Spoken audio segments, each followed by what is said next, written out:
you're normally going to assume that that sounds like eighth notes. And so what we're doing here is one of our famous polyrhythms.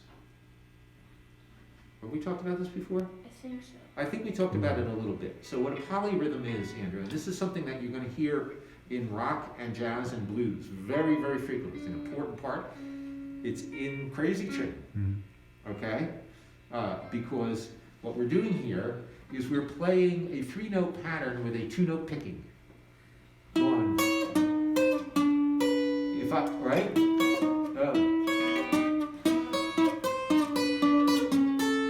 So it sounds like the notes are grouped in groups of two, even though they're triplets. And that's what. If I wasn't,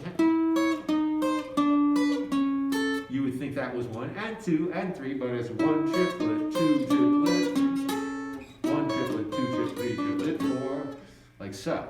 And that polyrhythm, we hear that polyrhythm in, like, you'll hear guys do this with these little repeated note licks very frequently. I like to use the metronome to demonstrate this because it's the only way that you can really hear the difference. So if I take this little three-note pattern,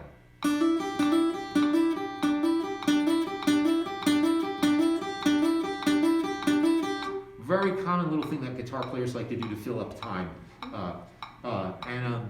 Now you notice the way I'm playing it right now, I'm playing, these are, what kind of notes? Yes, of course, 3 notes per click. But if I do this,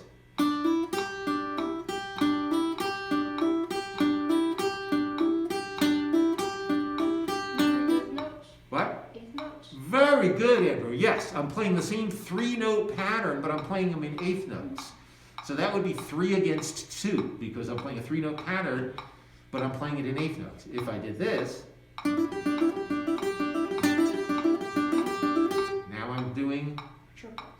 No, this was just, yes, I'm doing 16th notes, 16th, so that would be 3 against 4 instead of 3 against 2. That's the only difference. But those polyrhythms can make the music sound so much more interesting and even in this case without having to do anything a whole lot more difficult.